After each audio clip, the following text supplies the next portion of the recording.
கடவுள் டிவி நேயர்களுக்கு அன்பான வணக்கம். அடியேன் திருமயிலை கற்பகலட்சுமி சுரேஷ்.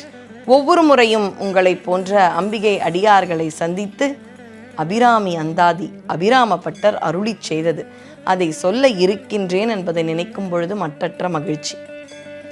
இப்போ நேராக எந்த ஊரில் இருந்தாலும் வந்துடுங்க, திருக்கடவுர் போயிடலாம். ஏன்னா அந்த ஒரு கோயில் எல்லா வளத்தையும் கொடுத்துரும். அந்த சன்னதி தெருக்கு நடக்கிறோம், எதிர்க்க வானுயர்ந்த கோபுரம், உள்ளே போகிறோம். உள்ளே போன உடனே வலது பக்கத்தில் அபிராமியினுடைய சன்னதி. அந்த சன்னதிக்குள்ளே போகிறோம்.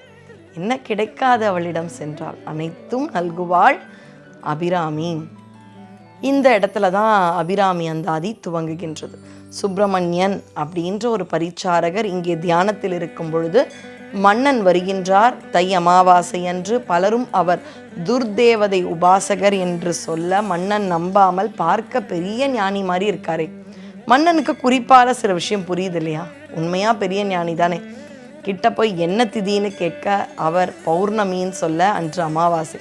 இவர் நிஜமாவே துர்தேவதை உபாசகர் தான் போல. இவரெல்லாம் நாட்டுக்கு வச்சுண்டா நல்லதில்லைன்னு சாயந்தரம் நீ சொன்ன மாதிரி பௌர்ணமி நிலவு வரணும், வரலை அப்படின்ற பட்சத்தில் உனக்கு மரண தண்டனை அப்படின்னு சொல்லிட்டு அரிக்கண்டம் பாடுதல்னு ஒரு பலகையில் 100 கயிறு கட்டி கீழே தீ குழியிலேருந்து தீ கொழுந்து விட்டு எரியும்.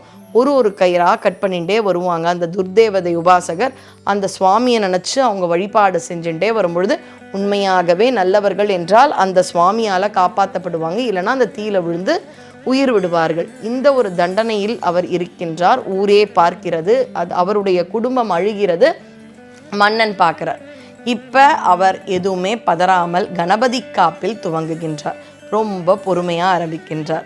உதிக்கின்ற அப்படின்ற ஒரு அழகான வார்த்தையில் அவர் ஆரம்பிக்கின்றார். உ அப்படின்ற எழுத்தே காக்கும் சேலை செய்யும் எழுத்து. அ உ இம் அதுதான் அகரம் உகரம் மகாரம்.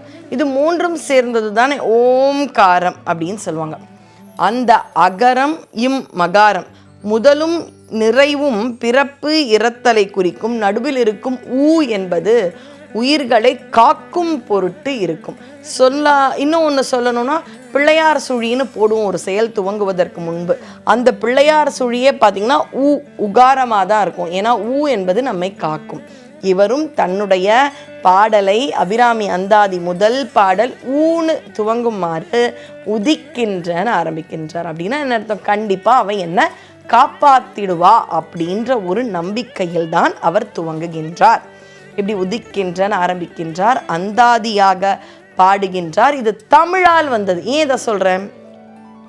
கம்பராமாயணம் நம்ம ரொம்பவே கொண்டாடுறோம். ஆனால் அது பார்த்திங்கன்னா மொழி வேறு மொழி தான் மூல நூல். வடமொழி அங்கே இருந்த வால்மீகி ராமாயணம் தமிழில் கம்பரால் நமக்கு தமிழ் ராமாயணமாக கொடுக்கப்பட்டது. வியாசரார் அருளி செய்யப்பட்ட ஸ்காந்தம் மகாஸ்காந்தம் தமிழில் கச்சியப்பரால் நமக்கு கொடுக்கப்பட்டது. ஆனால் ஆண்டாள் அவளுடைய 30வது பாசுரத்தில் இது தமிழில் தான்ப்பா எழுதுறேன் அப்படின்றத பதிவு பண்ணியிருப்பாள். ஞானசம்பந்தர் நிறைய இடத்துல செந்தமிழான்னு தன்னை தமிழ் விரகன் இப்படிலாம் சொல்லுவார். சில இடங்களில் பார்த்திங்கன்னா அது ஒரிஜினலாக இல்லை வேற ஏதோ மொழியிலேருந்து வந்ததா அப்படின்ற குழப்பம் பல ஆண்டுகள் கழித்து வரும் சந்ததியினருக்கு வரக்கூடாதுன்றதுனால அவங்க தெளிவுபடுத்திடுவாங்க. இதுவும் பார்த்திங்கன்னா தமிழ் தான். ஒரு சில இடங்களில் தான் வடமொழி வார்த்தைகள் வருது. அந்தாதி அப்படின்றதே ஒரு வடமொழி தான். அப்போ இது மூல நூல்னு பார்த்தீங்கன்னா இது தமிழில் தான் அவர் பாடுறார். கட்டளை கலித்துறை அப்படின்ற யாப்பிலக்கணத்தில் பாடுறார். ஏன் இதை நான் சொல்கிறேன்? கட்டளை கலித்துறை அப்படின்றது போது ஒரு பாடலையுமே குறிப்பிட்ட எழுத்துக்கள் தான் இருக்கணும்.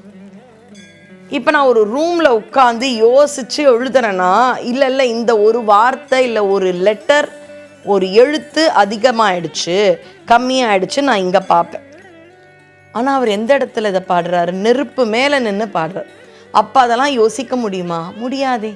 ஒரு பாடல் முடியும் பொழுது கயிறை கட் பண்ண போகிறாங்க. அப்போ இதை யோசிக்க முடியுமா?